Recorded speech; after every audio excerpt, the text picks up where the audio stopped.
Okei. No, sitten tuo seuraava. Nyt kun meillä on maatyöt ajateltu, meillä on se paikanvalinta ja se rakennuksen paikka tehty. Sitten lukee kuivatus, putket, kuivatusmassat, sadevesi, salaojat, kosteussuoja. Eli kaikissa näissä meillä on oikeasti 3 periaatetta. Ensimmäinen on kantavuus. Toinen on suoja. Ja 3. on kuivatus.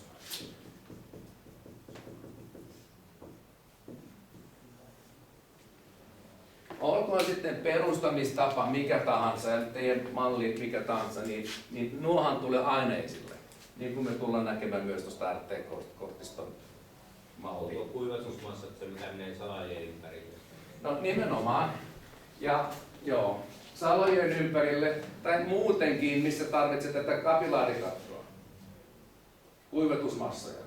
Eli siinähän on ajatus se, että 300 milliä mieluummin, äärimmäinen tapaus 200, jos on todella kuiva paikka, niin pitää olla sellaista materiaalia betonirakenteiden alla, joka ei ime vettä alalta. Eikö vaan? Ja sellainen tyypillinen kuivatusmassa, sehän on joku 6-16 millistä mursketta. 6 milliä pieni raikkoku ja 16 suuri. Sehän on sellainen tyypillinen kapilaarikattomassa. Eli mietitte, kuinka paljon tarvitsette sitä ja laskette niitä massoja. Kuivatus sinänsä helppo. Jos meillä nyt tämä rakennus täällä, niin kuivatushan tehdään samanaikaisesti, kun se murskepatja laitetaan päälle. Koska sehän tulee melkein sinne alimpaan nämä salojat. Ja nehän tulee, salojat tulee ennen kuin rakennetaan se antura esimerkiksi. Jolloin, eli ei ole mitään muuta syytä, niin jokaisessa nurkassa on tarkastuskaivo. Eikö vaan? Ja sitten teidän pitää määrittää tuo kaltevuus. Eli jos ajatellaan tämä niin realistisesti kuin mahdollista. Kun teillä on tonttikartta, teillä on rakennuksen paikka, mietitte sitten, että okei, mihin ne vedet häviävät, mihin ne johdetaan tai mihin ne valuvat. Ihan realistisesti sen tonttikartan mukaan. Jolloin oikeasti on 2 vaihtoehtoja. Toinen on se, että se menee kadulle päin, jolloin tuo kuivatus vedet menee johonkin muulle viemäriin ja myös sadevedet. Tai sitten jos on lähellä oja, eli voidaan johtaa poispäin. Ei tarvitse johtaa putkistoa kautta jonnekin, vaan menee luonnollisesti johonkin ojaan, minkä pohja on sitten alempana kuin tämän rakennuksen pohja. Eli salojahan tulee jollakin tänne tuohon korkeuteen. Tästä voitte myös katsoa mallipiirustuksia. Ja sitten myös vähän miettiä, minkälaisia kaavoja käytetään. Että jotkut ovat sellaisia, että on sama taso, menee sisä-ulos. Tai toinen on se, että se, mikä lähtee ulos, on vähän alempana kuin se, mikä tulee sisälle. Voitte katsoa vähän malleja ja miettiä. Ja jos teette tämän tarkasti, teillä on myös ne korkeudet täällä. Ja missä korkeudessa tämä saloja osuu tänne ja missä korkeudessa se lähtee. Se selviää kyllä näistä mallipiirustuksista. Ja sitten mietitte, että mihin se sitten tuosta viimeisestä kaivosta, jos tämä on se ali, mihin sitä voidaan johtaa. Tässä on autotalli, sama juttu. Ja ehkä se menee poispäin näin, että tuo johdetaan tänne, tämä johdetaan tänne ja sitten jotakin muuta putkea tässä autotallin takapuolella sitten kadulle, tai mikä on se luonnollisin suunta viedä nuo kuivatusvedet. Sitten teillä on ne rännistä tulevat sadevedet, eli katosta tulevat, ja nehän ei välttämättä tarvitse tulla näihin samoihin paikoihin, vaan nehän voi myös tulla tänne keskelle jonnekin. Jolloin se luonnollisin tapa on rakentaa eri putket sadevesille ja eri putket saloille. Eli sadevetään ei pitäisi laittaa samaan. Ei niitä saa laittaa samaan. Joo, niitähän ei saa laittaa samaan. Joo, tarkoitin sitä. Tämä toimii kastelujärjestelmässä. Joo, nimenomaan. Eli jos sadevettä tulee tuohon salo-ojiin, niin joo, kyllä näin. Mutta kuitenkin niitä voi laittaa samaan kaivoon. Ja samassa kaivossa, kun ne tulee sinne, täytyy olla se takaiskuventtiili. Että jos tämä vesipinta nousee, niin vesi ei pääse takaisinpäin saloihin. Näin se menee. Okei, mutta katselette ne kaltevuudet, mikä on suositeltava kaltevuus, tai voitte laittaa sitten vähän isompi niin, että se salo-ojitusjärjestelmä toimii. Ei, se ei ole vaikea. Katselette myös todellisia mittoja, putkikokoja, jolloin KVH-putki, onko se 100? 110 on KVH yleisin. Uponor on 110 ehkä. 110 ja 100 ovat ne yleisimmät, mutta päätätte itse. Okei. No, nythän tästä tulee aikamoinen määrä erilaisia materiaaleja, niin kuin lukee. Ja yksi tehtävä tässä on se, että sä nimenomaan osaat hahmottaa nämä kustannukset.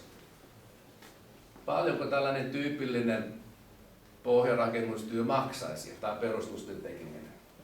Jolloin osa kustannuksista on materiaalikustannukset, osa on ne työkustannukset, sitten on yleiskustannukset. Mutta me haetaan nyt tässä suuruusluokkaa. Sellainen nyrkkisääntö oman kotitalon rakentamisessa, tavanomainen perustus, 10% talokustannuksista menee perustusten tekoon. Tai nämä maatyöt ja pihatyöt ja niin, että voidaan siitä rakentaa se itse talon paikalla. Noin 10. Eli jos talo maksaa uutena 200 000, niin 20 000 on aika realistinen arvo. Pelkät perustukset ilman, tai mitä kysyt? Pelkät perustukset vai? Joo. No sanotaan näin, että nämä maaurakoitsijat, nehän rakentavat yleensä niin pitkälle, että kaikki on valmiina joko tänne asti tai sitten tänne asti. Että se, ja siinähän sitten, jos pyytää tarjousta, niin siinä on sitten kaikki mukana. Mutta se on varmasti aika lähellä sellainen 20 000, jos on 150 neliöitä ja tavanomainen moreili pohja tai joku vastaava. Sitten jos joutuu paaluttamaan ja on erikoisratkaisuja, se on vähän kalliimpaa. Okei, nyt tämä hävisi taas.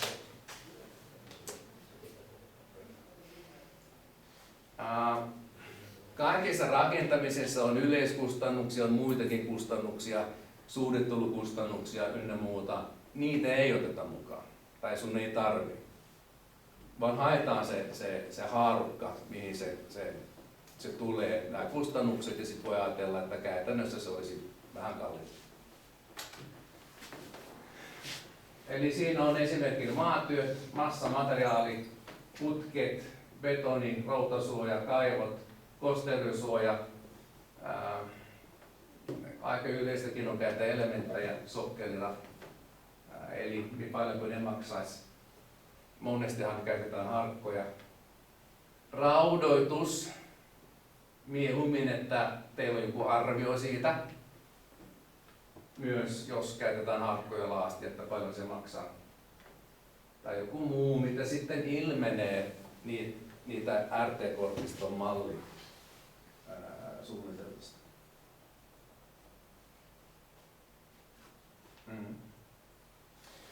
Sitten on teille materiaalina tuo 10, siinä lukee pientalon maanrakennustyöt, erittäin hyvä ja hyödyllinen lukea läpi.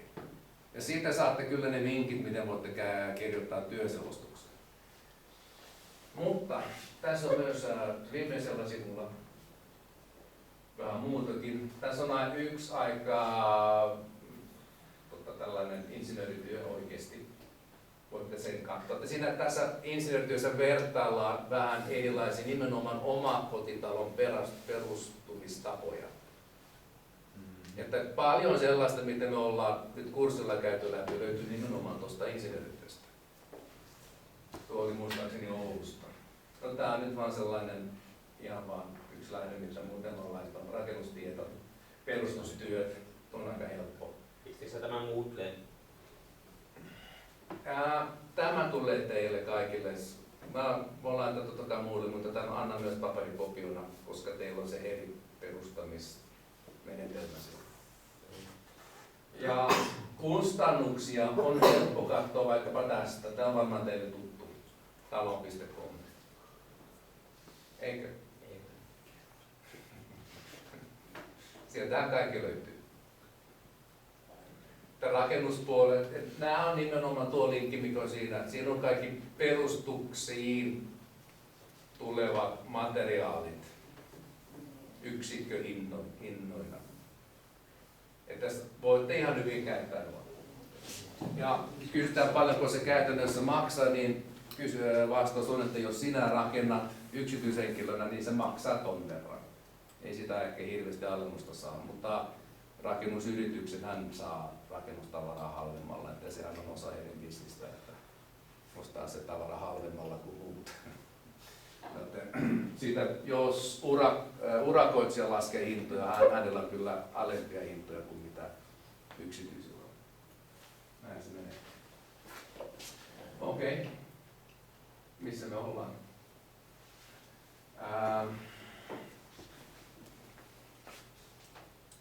Kello näin paljon. Okei, ei se mitään. Meillä on puoli tuntia vielä. Tehdään 2 piirustusta. Siinä lukee leikkauspiirustus, missä on sekä piharakenne, talorakenne, autotalli. Mutta se saattoi unohtua tuosta, mutta luonnollisesti teillä on myös se tasopiirustus, missä näkyy tontin rajat, korkeuskäyrät, mikä se on tuo rakennuksen paikka, kuivatus nimenomaan. Ja se, mikä nyt on tässä laskettu. Jos haluatte haastetta lisää, ei mikään estä, että voisitte ajatella ihan omaa ratkaisua, jopa kerrostalo tai rivitalo. Tai joku vastaava, missä nämä samat opittavat asiat tulevat esille. Ja sitten se arvioitu työmäärä, että mieluummin 15 tuntia ja saa mennä vähän päällekin. Viimeiseksi tuo arviointi. Ensimmäinen, että se menee rakentamisohjeiden mukaan, eli tuo B3. Löytyy tuosta RT-kortista myös. Kyllähän se selviää myös näistä muista lähteistä. Esimerkiksi tuo pientalon rakennustyöt. Kyllä sekin on laadittu näiden rakennusmääräysten mukaisesti. Mutta kun olette pääset loppuun, niin teidän täytyy varmistua siitä, että se on tehty oikein. Sitten miten selkeä, miten siisti se on, minkälainen vaativuustaso olette itse laittaneet, ja sitten, että te tekisitte nyt tämän ajoissa. Eli palautuspäivä, ei missä se on, siinä, 30.3. Jotta me saataisiin tämän pois alta ennen kuin meillä on ne kokeet huhtikuussa.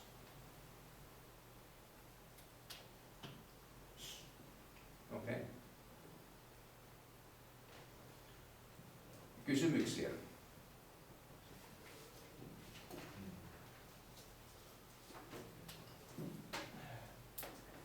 Katsellaan vaikkapa tuo.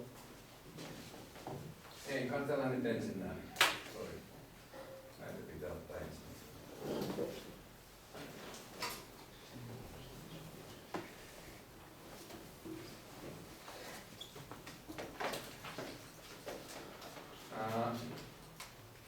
Tuossa teillä on se numero RT81-1084. Jos ei muuten löydy, niin ota ylös. Ja osaatte nyt kaikkia puhumia tämän esille.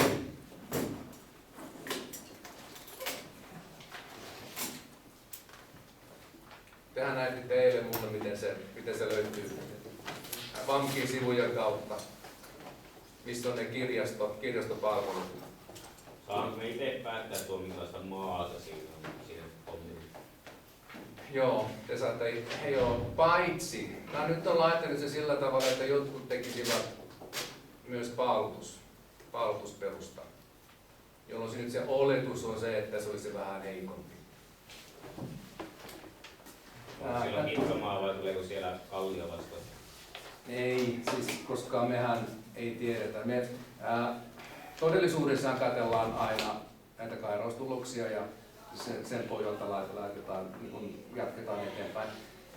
Nyt me ei otettu sitä osaa mukaan tähän työhön, vaan oletetaan vaan, että se on kantava kitkamaa. Paitsi jos sitten on paalutus, jolloin me ajatellaan, että siinä on koheesiomaa. Okei, mutta katsellaan nämä. Siinä lukee pientalon perustukset ja alapohjien liittymät.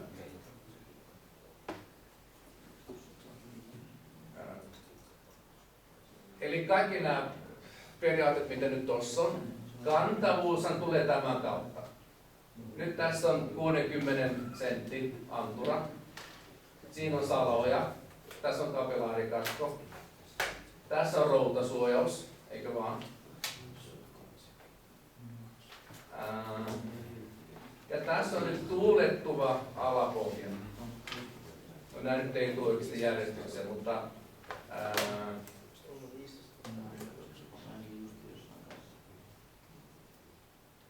arkku, perusmuuri, kevyt betoni, mitä siinä lukee? Ryömintätila. No nämä on esimerkkejä. Mennään tämän kautta. Jatketaan ensin tämä. Tässä on teillä on yleisohjeet. Voitte katsoa nämä läpi. Esimerkiksi minkä verran pitää olla kaltevuutta tuosta sokkelista poispäin, että vesi ei valu niin kuin sokkeliin päin. Niin siinä on esimerkiksi tämä vaatimus. Maapinta rakennuksen ympärillä kallistetaan noin 3 metrin etäisyydellä rakennuksesta poispäin viettäväksi kaltevuudella, ja sitten on se suhde 1:20. Ja tässä on myös, mihin se liittyy, missä on nämä viitteet.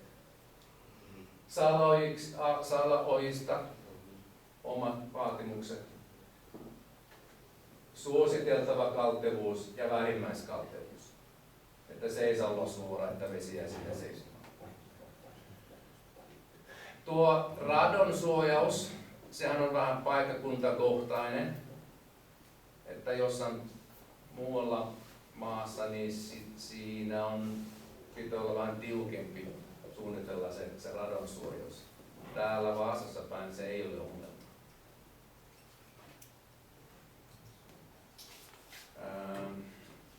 No, tässä on tällaisia muita yleisiä määräyksiä. Esimerkiksi jos on ryömintätila, niin siinä lukee näin. Jos sokkelin tuuletusalkeen pinta on yli 8 promillia ryömintätilan pintaa vastaan, saa alapohjan muun arvo olla korkeintaan se 0,16 astetta per neliötä, ei wattia per neliötä ja aste. Ja nämä on ne nykyiset energiamääräykset, ettei sinne ryömintätilaan mene liian paljon hukkalämpöä tuosta rakennuksesta.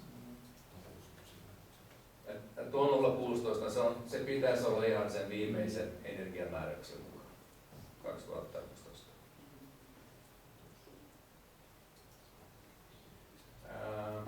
Perustussyvyys on on vähintään 0,5. Se on se periaate.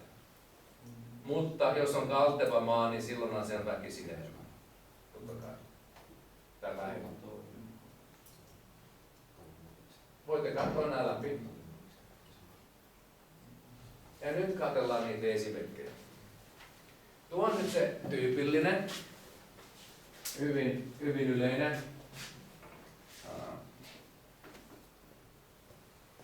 Eli tässä on se perusmaa.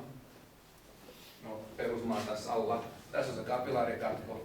Nyt tässä on harkkoperustus, jolloin tuo anturakin on tehty harkoista. Tänne sitten raudoitus, laastia ja sen päälle harkkoja. Tänne sitä täyttömaata, ne viimeisimmät vähän ohuemmat kuin nämä, jotta tämän päälle saadaan sitten kuormaa itse lattiasta. Ja nyt se routasuojaus on tehty sillä tavalla, että osittain näin, ja sitten alapohja routasuojaus, ja sitten vielä tämän sokkelin tai tämän, mikä se on, tuo harkkoseinän vasemmalla puolella oleva routasuojaus. Sitten meillä on tuo kaltevuus. Täällä meillä on vettä läpäisevyyttä. Tämä vesi ei jää tänne, vaan se menee suotautuu tämän kautta tähän ja osuu tälle routaeristykselle. Ja sen pinnalta se valuu tonne, jolloin meillä on myös tästä tähän tällainen kosteuden suoja. Ja tässä on toinen, joka suojaa tätä kosteudelta. Ja tässähän tämä on tavallaan irrallinen, tämä betonilattia on irrallinen tästä. Eli tämä maa lepää tämän routaeristeen päälle. Siinä on tasauskerros ja tässä on tätä täytömaata. Ja tämä on nyt puurakenteinen. Onko joku teistä tehnyt tällaisen? Olet. Juuri näin. Ihan oma kotitalo. Kyllä. Ai siinä oli kyllä anturaperusteista ja harkkoperusteista. Se oli betoniantura. Joo. Kyllä. Se on muuten ihan sama. Mitä? Se on muuten ihan sama. Joo, muuten ihan sama. Että ainakin sen on ollut varsin yleinen, että se voi olla, että ei ihan yhtä paljon käytetään harkkoja kuin ehkä 10 vuotta sitten, mutta käytetään kuitenkin. No tässä nyt vaan harkot saanut toisen muodon, että ylempänä olevat harkot, siinä on ne, onko se RUH-nimiset harkot, missä on eriste niiden keskellä.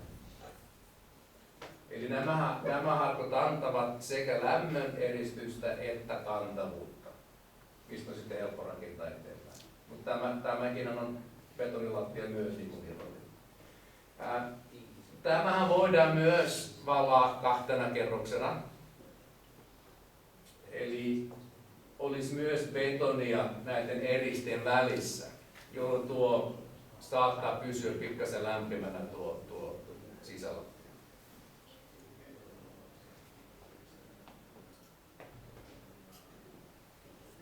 Tämä on märkätila, jolloin tämä teidän määrä tavoin.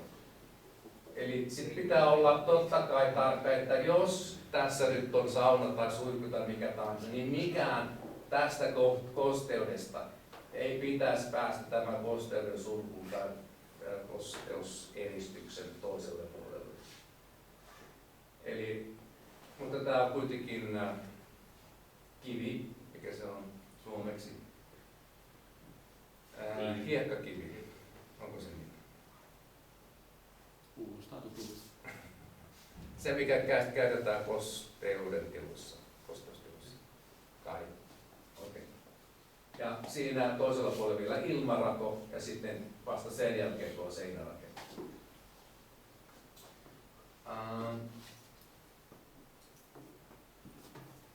Joo, tämä on nyt sama juttu, mutta tämä on valettu betoni. Eli betonia tässä. Tämä on myös irrallaan, eli tämä ei ole valettu niin kuin kerralla, vaan ensin on se sokkeli tehty, sitten tämä eristys, sitten täyttömaa, sitten tasauskerros, sitten on laitettu eristeet ja vasta sen jälkeen valettu tuo lattia. Ja tuon voisi nyt olla se niin kutsuttu Soklex perusmuoto. Onko se tuttu? Onko joku tehnyt? Onko joku tehnyt? Ei kukaan. Sehän on kanssa aika yleinen, eli ei ehditä katsoa tänään, katsellaan ehkä ensi viikolla sisään. On EPS-solumuovista tehty tällainen muotti, missä on valmiit raudoitukset. Ja se on hyvin helppo muunnella, hyvin helppo laittaa paikalle, ei tarvitse mitään muuta muottia tehdä. No se Soklexan, silloinhan tämä on valmis paikalla, tuo kuuluu tavallaan muottiin, niin kuin tämäkin. Ja silloin yleensä jää ehkä myös palaa eristeitä tämän ulkopuolella.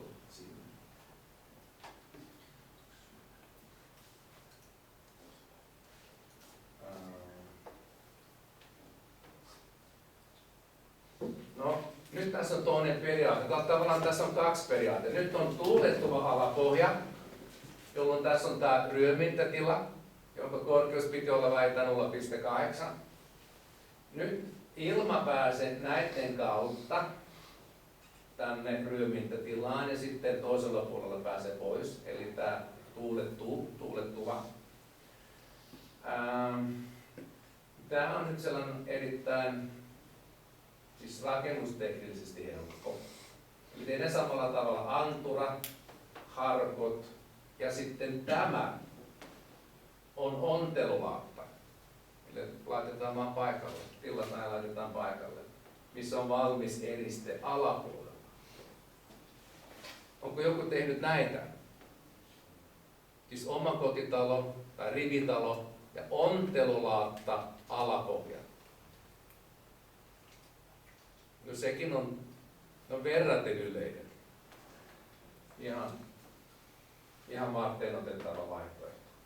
Siis rakentaa hyvin nopeasti. Ja totta kai tällainen on sillä lailla, niin kuin kaikki elementit, niin ne on hyvin hallittuja. Ja se rakennustekniikka, ja kun tilaa, niin tietää mitä saa.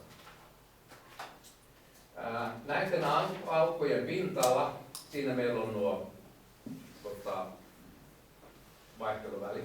Vähintään 4 promillia, korkeintaan 8 promillia, siis ryömintätilan pinta-alasta, eli se koko pohjan pinta-alasta. Eikö vaan? Ja ryömintätilassa teillä on myös sisäpuolinen eriste, eli tämä, tai jos ajatellaan eriste, niin seinäeriste, alapohjan eriste, harkkojen sisällä oleva eriste, ulkopuolinen routasuojauseriste, mutta myös tässä sisäpuolella oleva eriste, joka jatkuu aivan sitten toiseen seinään asti. Mutta samat periaatteet: kantavuus, routasuojaus, kuivatus.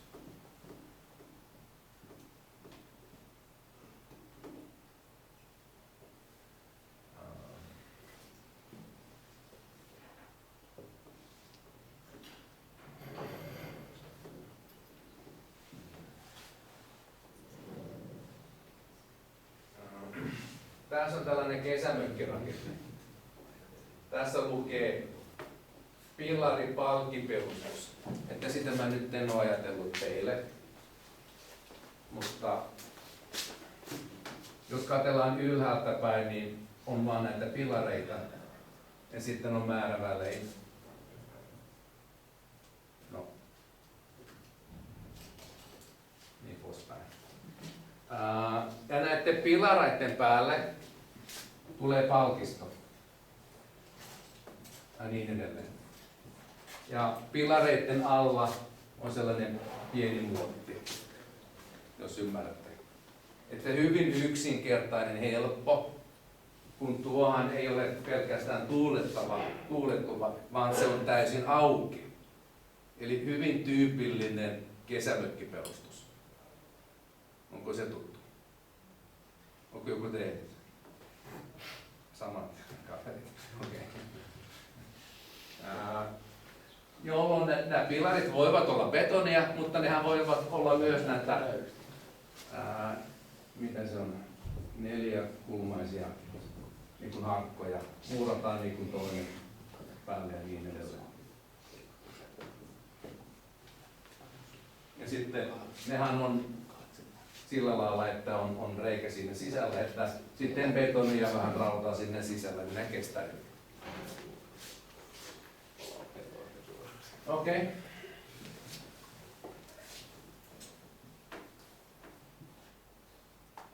Mutta samalla tavalla siinä on myös laitettu tuo eristys koko sen rakennuksen alle, niin tämä ei kylmene niin hirveästi sitten talvella. Mutta se mikä on tässä hyvä pohja, niin jos ajatellaan tuulettuva alapohja, mikä niiden ongelma on? Tämmöisen vai semmoisen niin tuulettuva alapohja? Ei tällainen, tuohan on pilari, mutta jos on tällainen tavallinen tuulettuva alapohja. Kosketta muodostua siellä sisällä. Joo, kyllä. Ja miksi se muodostuu? Se on yleensä lämpimämpi kuin ulkoinen. Niin. Eli silloin kun se ryömyntätila viilenee talvella, sitten tulee kevät, tulee kesä ja tulee se lämmin alkukesän ilma sinne ryömyntätilaan, joka on paljon lämpimämpi, sisältää siis paljon enemmän kosteutta, tulee kylmään ryömyntätilaan, se kosteus kondensoituu. Eli tässä on ollut aika monissa ongelmia, varsinkin joitakin vuosia sitten. Ollaan oltu kyllä tarkempia sen viimeisen 10 vuoden aikana, mutta ennen sitä niin joitakin virheitä on sattunut. Mutta tässä meillä ei ole se ongelma, vaan tuohan lämpenee aika hyvin kesällä sitten, kun tulee kun täysin auki, niin ei sinne mikään kosteus kondensoidu ja ei ole silloin oikeasti ollenkaan ongelmia. Okei. No, tuosta olisi ehkä parempia kuvia jossain. Siinä lukee teräs, orsi, alapohja. Täysin tuulettuva ryömintätila. Eli tämä on teräspaalu. Okei. Tämä on teräspalkki. Tässäkin voi olla teräspalkki tai jotakin muuta. Eli teräspaalu ja palkkirakennesuunnitelma mukaan. Mitä mieltä olette tuollaisesta ratkaisusta? No miksei nyt se on tämmöisellä teräspalkki erottaa tuosta rakenteesta ja siitä tuu kylmäsiltaa? Joo, sitä pitää varoa kyllä. Mutta sehän on periaatteessa hyvin yksinkertaista. Teräspaalu, pang, toinen teräspaalu näin ja sitten vaan palkki. Ja paalu ihan kantavaan pohjaan. Kestää totta kai mikä kuormitus tahansa, mitä varten se mitoitetaan, että se ei ole ongelma. Onko joku nähnyt tällaisia? No, sehän näyttää arkkitehdin kannalta vähän kummoiselta, jos olisi vain jotakin teräspaalu, minkä päälle nyt talo seisoo. Eli jotakin suojaa pitää siinä olla, jolloin tänne on sitten laitettu niin kutsuttu valesokkeli. Eli maan jotakin, joka näyttää sokkelilta, mutta se ei ole sitä. Se on vain jotakin estetiikan kannalta, niin että se näyttäisi paremmalta. Niin ehkä juuri näistä syistä tuo ei ole ihan lyönyt itsensä läpi. Teräspaalutus kyllä. Tässähän tehdään aika monessa, missä on omakotitalo ja huono rakennuspohja. Mutta että rakennettaisiin tällä tavalla, niin sitten ei oikein mielletä omakotitaloksi. Ehkä joku muu toimisto rakennetaan vastaava, olisi helpompi tehdä tonttuun. Mutta rakennusteknillisesti se on tosi helppo. Ja mikä nyt tästä puuttuu, jos ajattelet niitä toisia perustusratkaisuja? Mitä? Ei ole eristetty. Joo. Ei ole mitään eristeitä, eikä saloja, eikä mitään muuta vastaavaa. On vaan sellainen pikkasen kaottava maa. Mutta siinähän on nimenomaan se ajatus, että se saa olla mikä tahansa. Se kuorma menee kuitenkin pelkästään sen paalun kautta sinne kantavan pohjaan ja that's it. Minkälainen tuo kustannuksen kannalta? Se on varmaan halpa. Se on hyvin yksinkertainen. ja nopea tehdä. Sehän vaan teet päivässä, niin urakoit selata ne palvelut ja palkit, ja siinä on perustus. Ei niitä katsoa tänään, voimme katsoa ensi viikolla, jos me ehdimme, niin siinä on netissä myös pieni esittely just tuosta perustamistavasta. Onko tuo palkki sitten niin hitsattu niihin talouttiin? Jos ne on hitsattuja, vai onko ne vain jollakin muulla kiinni?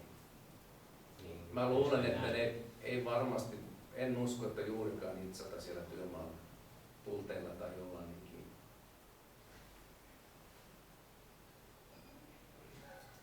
Mutta se on mahdollinen. Vielä muutama.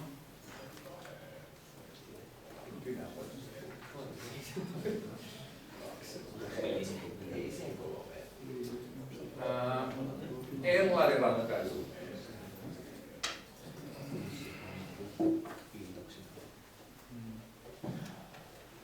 Että ne kellaritalot, mitä aikanaan on rakennettu Suomessa, melkein kaikki sanonut kosteusongelmia ja eristys huonoja. Itsellä on 60-luvulla rakennettu kellaritalo ja siinä on kyllä omat haasteensa. Eli mun kellari toimii sillä tavalla, että tässä näin.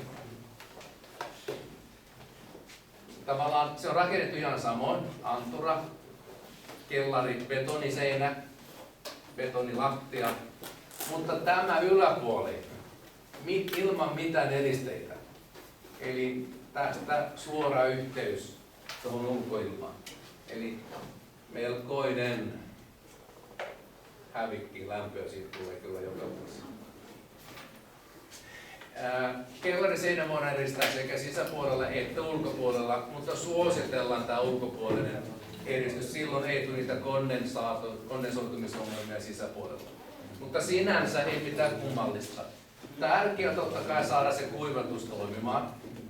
Ja myös ettei tule liikaa kosteutta tänne. Eli ei välttämättä se ei ole ongelma, että vesi valuisi vähän niin kuin alas. Kyllä tämä kestää sen, mutta juuri se, ettei muualta kosteus kapilaarisesti nousisi ja olisi liikaa täällä. Mutta pyritään totta kai joka tapauksessa hyvään kosteussuojaan, alempana pienimpi routasuoja, ylempänä isompi routasuoja ja sitten